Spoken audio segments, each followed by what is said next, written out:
Gadis ini adalah penerjemah tercantik di Korea. Tetapi dia melewatkan kesempatan untuk menerjemahkan untuk presiden. Karena panggilan telepon yang tiba-tiba. Selama 10 tahun ini, Seung Yi selalu mencari seseorang. Orang itu tidak ada hubungan darah dengan dia.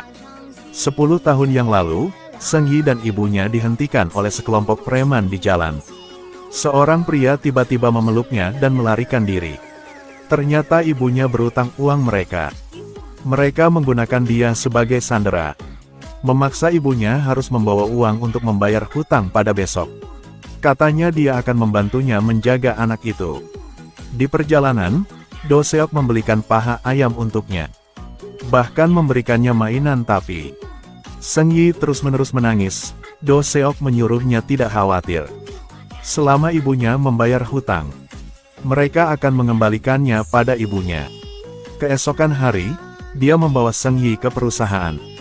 Namun sudah waktu janji, ibunya masih belum datang. Sang bos marah, mengatakan kepadanya bahwa Do Seok melakukan omong kosong. Dan mau potong 3 bulan gajinya. Dan menyuruhnya segera mengambil gadis kecil itu untuk menagih hutang. Di dalam mobil dia tidak bisa tahan dan marah pada gadis kecil itu. Sudah kubilang membawa uang ke sini jam 9 pagi ini. Sekarang sudah jam 12. Tidak tahu kemana ibumu lari. Mungkin ibumu tidak membutuhkanmu lagi. Seung Yi mengira ibunya meninggalkannya, jadi dia mulai menangis. Saat Do Seok sedang menunggu lampu merah, dia melepas sabuk pengamannya dan kabur. Bahkan jika sepatunya terjatuh, ia pun tidak akan berhenti untuk mengambilnya. Akhirnya, gadis kecil itu bersembunyi di balik pohon. Baru saja melarikan diri, dia terlatih-tatih pulang di malam hari. Gadis kecil itu mengambil kunci rumah untuk membuka pintu. Dan menemukan ibunya tidak ada di rumah, membuka penanak nasi. Dan tidak ada apapun dalamnya. Untungnya di dalam kulkas ada nasi kepal. Dan sekotak susu. Dengan gitu, dia makan nasi yang dingin. Pikirkan kembali saat-saat bahagia bersama ibunya. Dia menangis. Di sisi lain Do Seok menerima telepon. Mengatakan bahwa ternyata gadis itu dan ibunya tinggal secara tidak sah. Malam itu, ketika dia pergi untuk menarik uang, dia dibawa pergi oleh polisi. Dia akan dikirim pulang dalam negeri beberapa hari nanti.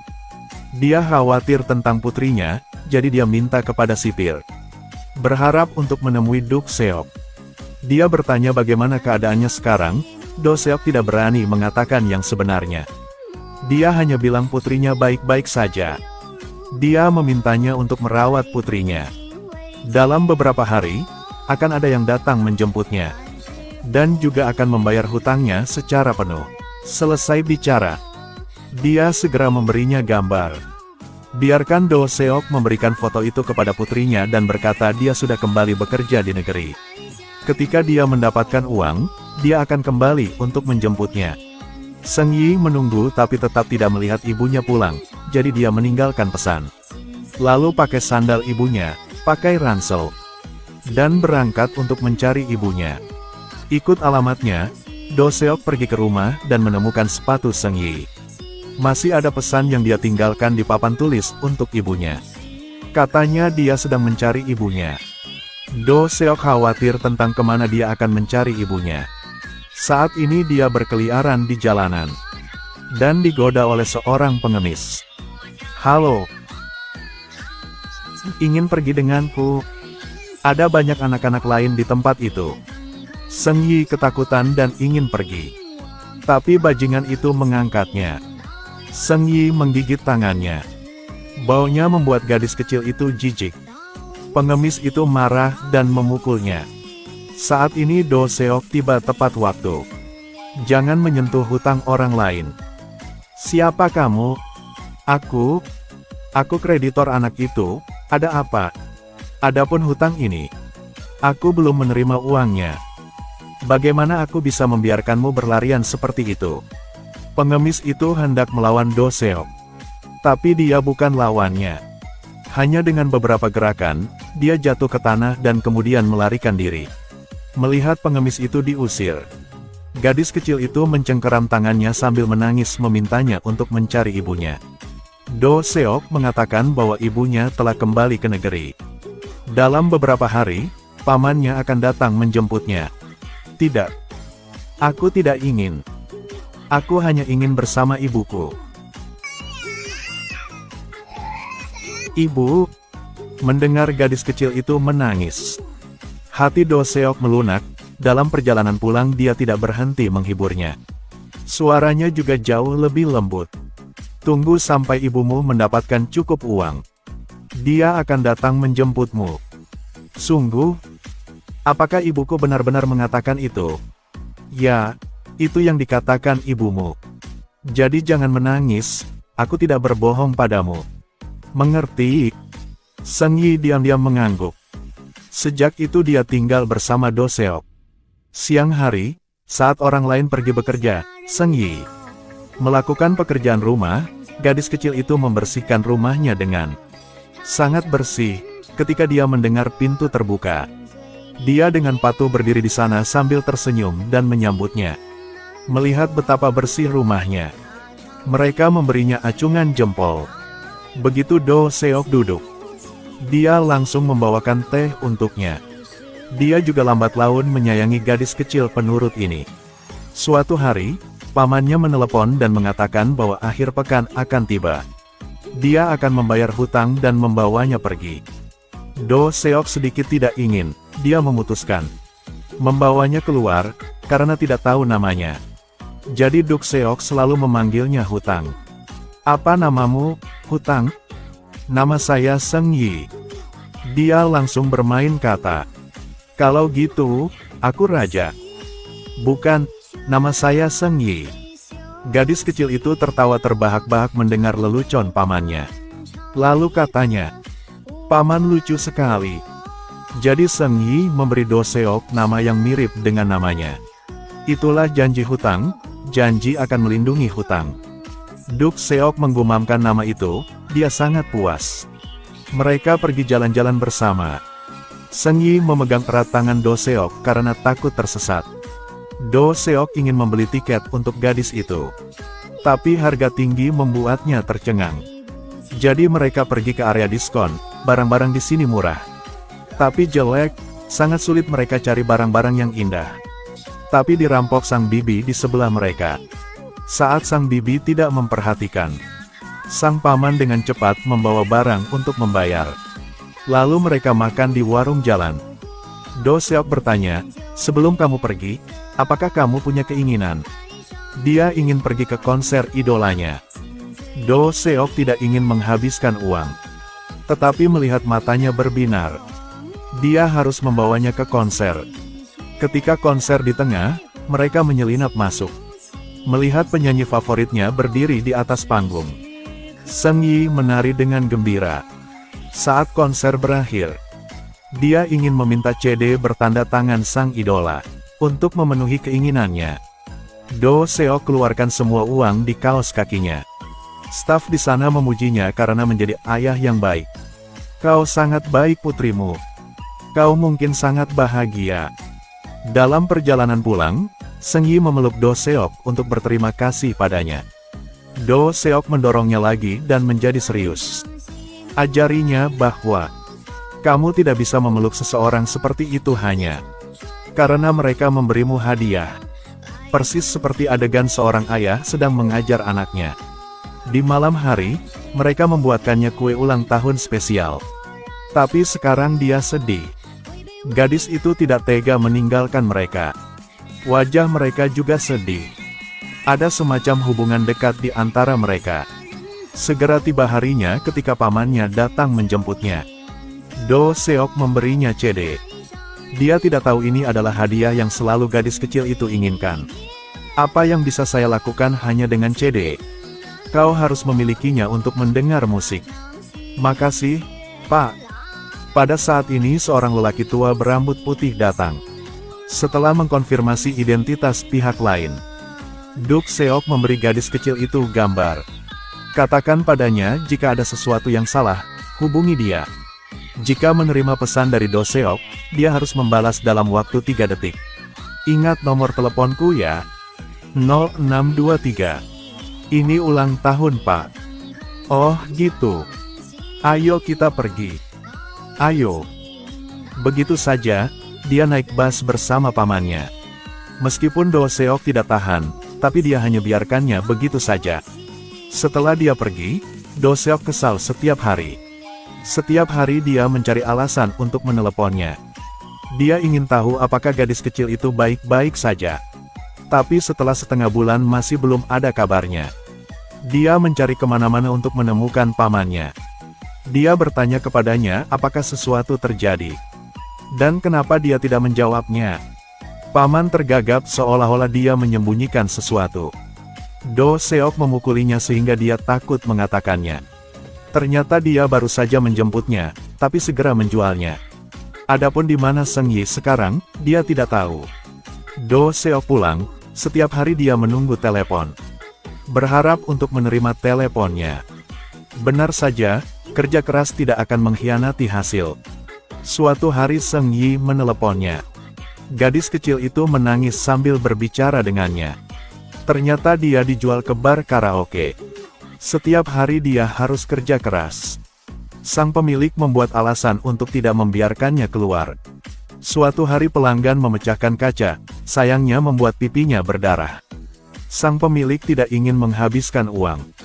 Jadi dia hanya dengan sederhana merawat lukanya. Pada malam, dia diam-diam menelepon Do Seok. "Pak, apa yang terjadi padamu?" Saat mendengarnya menangis. Dia khawatir, matanya basah. Saat tahu lokasinya, dia segera datang dan mencarinya. "Pak."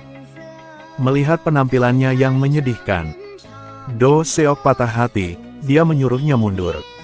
Kemudian memecahkan jendela dan menariknya keluar. Seng Yi memeluknya sambil menangis. Saat ini, sang pemilik keluar karena dengar suaranya. Dia bertanya padanya berapa harganya sang pemilik membeli Seng Yi.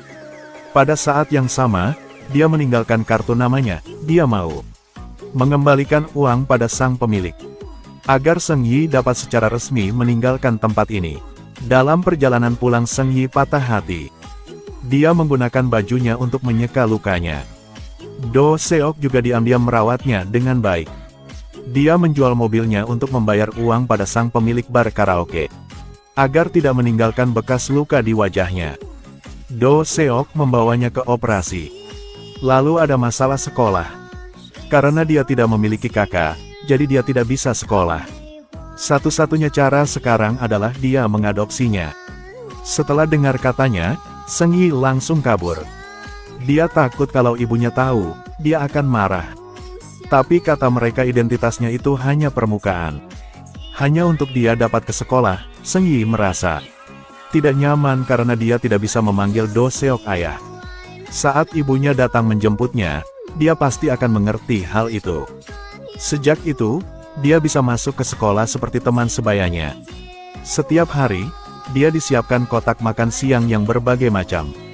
Para teman sangat cemburu padanya. Seng Yi sangat pintar, dia mencapai 100 poin setiap ujian. Mereka berdua bahagia memeluk satu sama lain. Dalam sekejap mata, Seng Yi sudah duduk di bangku SMA. Do Seok juga berhenti bekerja menagih hutang, mencari pekerjaan tetap. Setiap malam, dia datang menjemputnya sepulang sekolah. Sangat cepat datang ujian masuk perguruan tinggi. Do Seok berdiri di luar bersorak untuknya. Dia dengan tulus belajar dari orang tua lain. Pada akhirnya, Seng Yi tidak mengecewakannya. Dia masuk ke universitas bergengsi. Dengan harapan menjadi penerjemah di masa depan. Meskipun dia tidak pernah memanggilnya ayah. Namun dalam hati, mereka berdua menganggap satu sama lain sebagai kerabat yang tak terpisahkan. Kira bahwa hidup bahagia akan terus berlanjut. Tapi satu panggilan telepon memutuskan semuanya. Nenek Seng Yi meneleponnya. Ternyata ibunya mengidap kanker. Dia berharap Seng Yi bisa pulang untuk menjenguk ibunya untuk terakhir kali. Do Seok tidak ingin dia menyesal, jadi dia pulang bersamanya.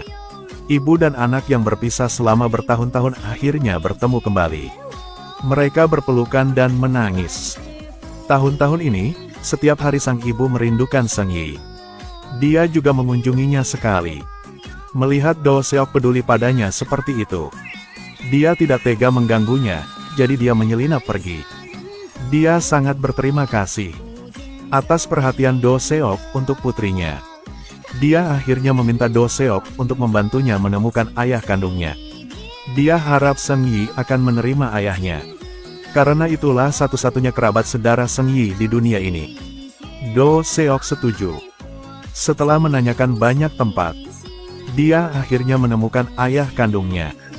Tapi dia sudah punya keluarga yang baru. Suatu hari Seng Yi menemukan bahwa sepatu Do Seok sudah usang. Jadi dia memanggilnya. Dia bilang dia ingin bergabung dengan perkemahan musim panas universitasnya. Jadi harus pergi beberapa hari. Do Seok tidak banyak pikir, selamat perjalanannya menyenangkan. Tapi sebenarnya Seng Yi pergi ke pabrik untuk bekerja paruh waktu. Dia menggunakan uang yang dia peroleh untuk membeli sepatu baru untuknya. Saat dia gembira pulang, untuk memberikannya kejutan, dia terima panggilan telepon. Ternyata Do Seok menyuruhnya pergi menemui ayah kandungnya. Lihat pemandangan ayah dan anak mereka yang saling mengenali. Dia pergi dengan hati kosong. Sang adik mengetahui kabar tersebut dan menyebutnya bodoh. Bagaimana dia bisa membiarkan putri yang dia menjaga sejaknya kecil pergi ke orang lain? Do Seok juga berpikir bahwa ia akan kehilangan anaknya, sehingga ia sangat sedih. Kembali ke kamar kosongnya. Tidak, dia melihat foto masa kecilnya. Pikirkan kembali waktu yang mereka habiskan bersama. Sekarang teleponnya berbaring. Halo. Ayah. Do Seok membeku. Ini pertama kalinya Seng Yi memanggilnya ayah. Seng Yi menggunakan tindakan nyata untuk memberitahukan keputusannya. Ayah membawaku ke sini. Juga harus menjemputku pulang. Aduh, baik. Di mana kamu? Masih di sana kan? Diam saja di sana ya. Ayah. Cepatlah. Baik, ayah akan segera datang. Do Seok sangat bersemangat. Dia tidak tahu harus berbuat apa. Sebagai gantinya selama bertahun-tahun, dia akhirnya diterima oleh putrinya. Dia memegang CD player yang paling disukai Seng Yi. Pergi untuk menjemputnya tapi Seng Yi harus menunggu lama. Tetap tidak lihatnya. Sejak itu, dia menghilang secara misterius. 10 tahun ini, dia terus-menerus mencarinya. Sekarang dia sudah menjadi penerjemah tapi tetap belum menemui keberadaan Do Seok. Suatu hari polisi memanggilnya dan mengatakan mereka menemukannya. Mereka suruh Seng Yi datang untuk konfirmasi. Seng Yi melewatkan kesempatan untuk menerjemahkan untuk presiden. Datang ke kantor polisi. Tanpa diduga, pihak lain bukan orang yang ingin dia mencari. Mereka kecewa pergi. Mereka menasihatinya untuk berhenti mencarinya, dan menjalani hidupnya sendiri. Saat ini, mereka melewati pasar. Seng Yi ingat ketika dia masih kecil, dia menamai Do Seok. Itulah janji hutang, jadi dia kembali ke kantor polisi. Agar polisi ikut nama itu. Seperti yang diharapkan, sudah menemukannya. Mereka ikut alamatnya. Dari mulut penanggung jawab, mereka mengetahui bahwa janji hutang adalah pasien yang mereka rawat 10 tahun lalu. Ternyata tahun itu saat Do Seok pergi, matanya buram. Jadi dia jatuh, kemudian dia dibawa ke rumah sakit.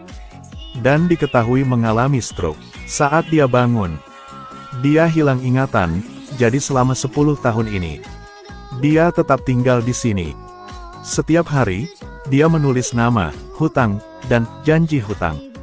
Jadi mereka menamainya, janji hutang.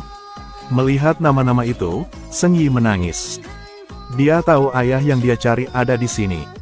Mereka ke kamarnya. Sekarang matanya bingung, dia tidak ingat apapun, mereka berlutut di depannya. Aku, hutang. Aku putri tersayangmu, Pak. Apakah kamu ingatku? Saat mendengar nama, hutang, Do Seok bergumam. Hutang. Ternyata dia belum pernah melupakan hutangnya. Dia mengeluarkan CD player yang dia berikan pada Seng Yi. Dalam beberapa tahun terakhir, dia membawanya bersamanya. hutang. Seng Yi menangis dan beritahunya bahwa, mulai sekarang kamu akan menjadi hutangku. Aku akan berada di sinimu sampai kamu pulih. Dia mengeluarkan sepatu yang dia beli 10 tahun yang lalu. Saat dia mengganti sepatunya, dia melihat buku tabungan yang disimpan Do Seok sebagai mas kawin untuknya. Dia menangis, menyalahkan dirinya sendiri karena tidak menemukannya lebih cepat. Maaf ayah. Bertahun-tahun yang lalu dia bertanya kepadanya apa arti si hutang. Katanya itu yang digunakan orang sebagai jaminan ketika meminjam sejumlah uang. Jadi aku adalah hartamu. Tentu saja, kau akan berubah menjadi sejumlah uang yang besar. Jadi kau, si hutang, untukku. Aduh, saya si hutang. Kau adalah harta yang tak ternilai harganya.